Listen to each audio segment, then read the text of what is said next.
So on number 12 and 13, these ones are giving you a kind of restriction because what's happening here is this is a square root graph. And this square root graph, if I was to graph it, just kind of a rough sketch here, would be starting at 2 on the x-axis and going like this. And the reason they're saying for y greater than or equal to 0 is because we do not have the negative part of this, because when I do the inverse of this, I am going to get a whole entire parabola, but I'm not going to have the whole parabola. I'm only going to have a portion of it. So for example, this point, 2 comma 0, I'm going to have 0 comma 2. If I had gone over 1, the square root of 1 is 1, so I would have gone up 1. So that would have been, for example, at 3 comma 1. So I would have had a point at 1 comma 3. So what's going to happen is I'm going to be getting this portion of a parabola. I'm not going to be getting this portion of a parabola.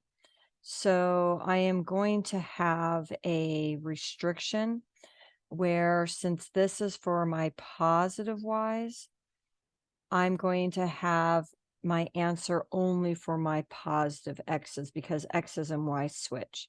And what that is giving us the positive square root, which I had in a solid black, versus the negative square root, which is the dash black. Let me see if I have my cursor here. So I have this portion, not the negative portion. I have the principal root, not the negative root. So when I have this parabola, I'm not going to get the whole parabola. I'm only going to get this half. And so this half, since this is y is greater than or equal to 0, I'm going to now be getting x is greater than or equal to 0, which is meaning from the y-axis to the right, not from the y-axis to the left. Okay, so that's kind of the reason. So I'm going to literally switch my x and y, and I am going to square both sides. I am going to add 2. And that is my parabola. But again, I'm not getting the whole parabola. I'm only going to be getting this red half. That's solid, not this dashed part. And so that's where that restriction that was y is greater than or equal to 0 is going to become x is greater than or equal to 0. Similar idea on this one. Now, if I was to sketch this just as a visual, this actually would be a parabola that is going to be starting up at 8. So I'd have a point at 0 comma 8. And then it's going to go like this. And so we have where our y is greater than or equal to 0. So if I was just to draw a line here, say that's y equal 8, I have above 8, y greater than or equal to 8. I don't have the negative portion, which would be this dashed portion, which would be y is less than or equal to 8. So what's going to happen is I am going to be getting a parabola. And again, since that point was 0 comma 8, I'm going to have one at 8 comma 0. And I am going to be getting this portion of it, not that portion of it. So my original one was y is greater than or equal to that line I drew. If I draw that same line, but instead of it being y equal 8, it's x equal 8, I'm going to get this line. And you see that the purple non-dashed is going to be where x is greater than or equal to 8. So that's what that restriction is going to mean. So I'm going to literally switch my x and y. I'm going to minus 8. I am going to square both sides. And when I square both sides, I'm going to get an x minus 8 squared is equal to y. But again, I don't have the whole purple parabola. I have the solid portion, not the dashed portion. And the solid portion starts at where x is 8, and it's going to go greater than or equal to 8, not the less than or equal to 8. And so that is our answer. Looking at 23 and 24. On 23 and 24, let me take a peek at those.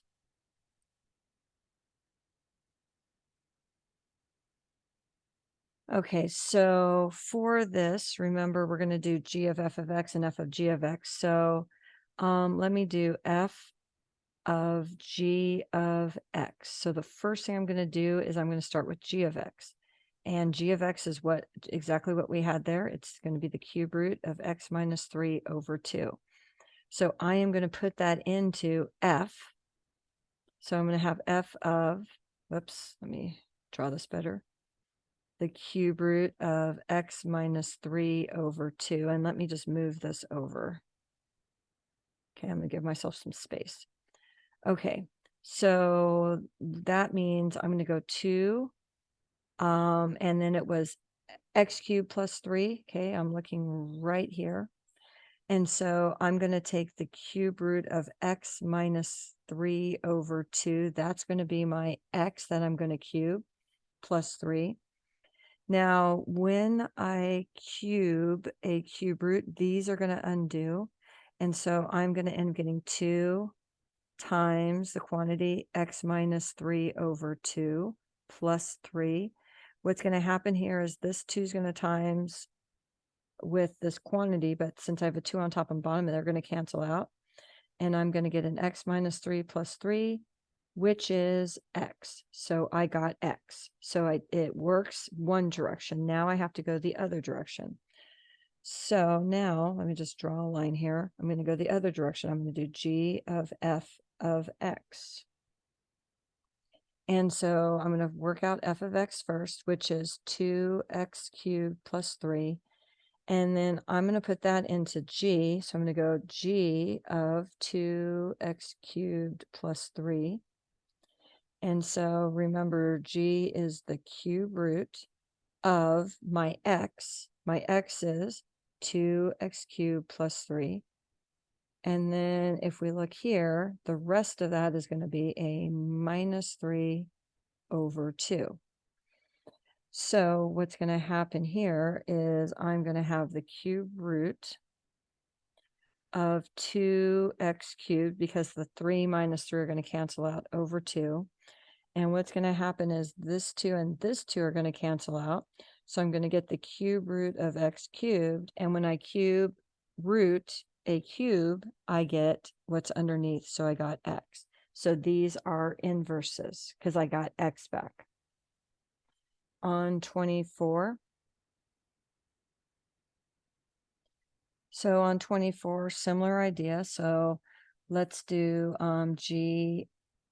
I'll start with f of g of x like I did last time. Doesn't matter which one. F of g of x. Okay, so I'm going to start with g of x, and g of x is x squared minus 2. I'm going to take that, and I'm going to put that into f. So I'm going to have f of x squared minus 2, and this is what f is.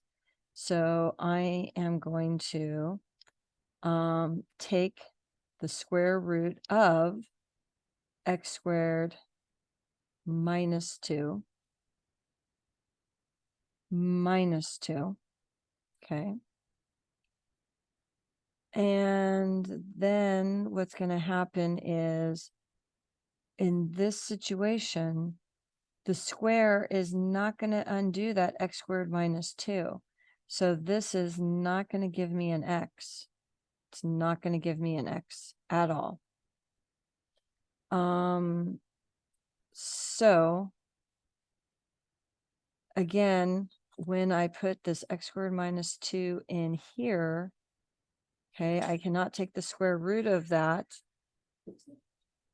So I am going to have a minus 2. And so that is not going to equal x, so that's not going to be an inverse.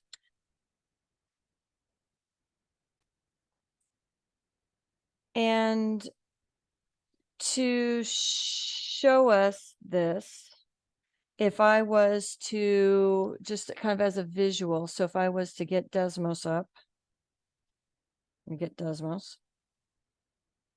And I was to put these two equations in. So let me put in y equal, let me grab my square root of x plus, let me get it out of that, plus 2. Okay. And I graph y is equal to x squared minus 2.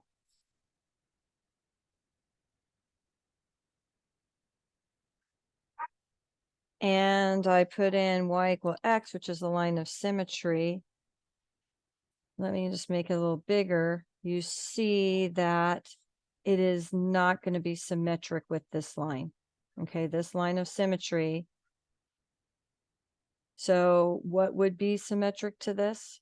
Let me just kind of copy this.